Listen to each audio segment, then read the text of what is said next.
Krishna, welcome back to the series Nimai's Adventures.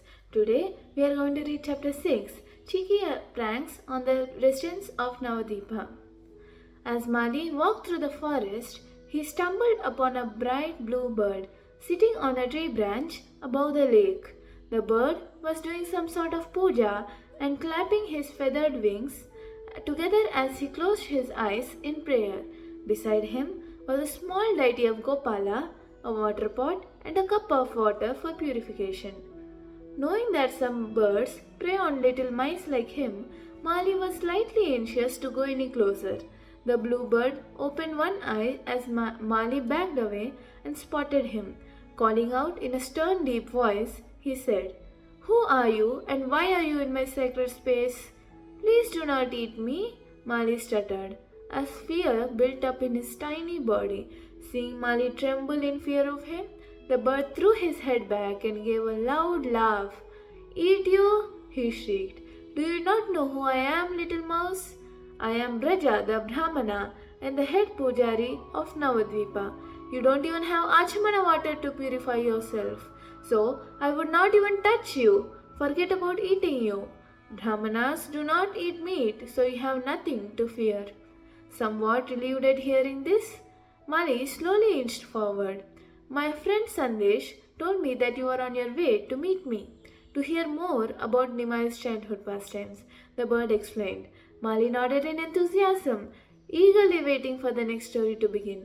Now is where the fun begins," Braja squawked.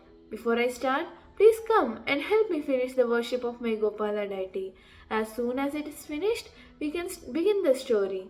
Mali sat closer to the bird and listened carefully.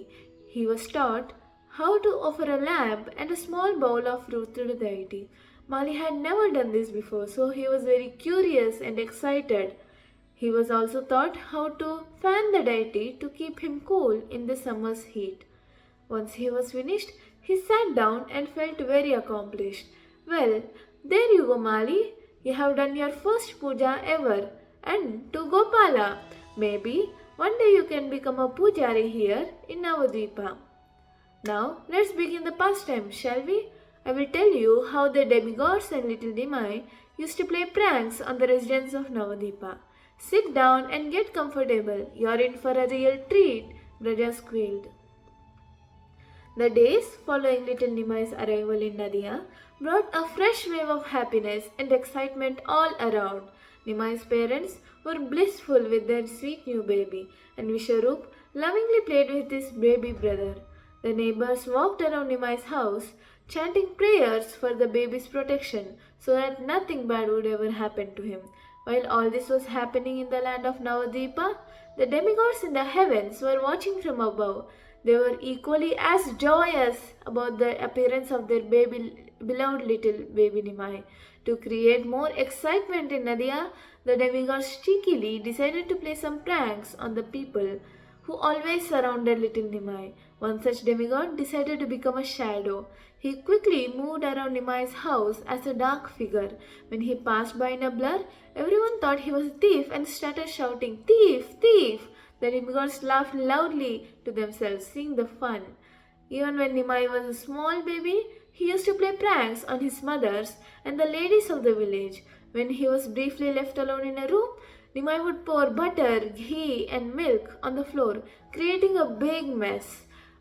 When he would hear his mother return, he would lie down and begin crying loudly.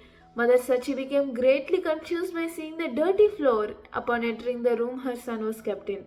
No one else but her baby Nimai was in the room. Surely such a small boy could not have created this mess, she thought to herself. A demon or a ghost must have come and made this mess. "But thank the Lord, no harm came to my darling boy," she exclaimed as she quickly picked her son up and hugged him tight.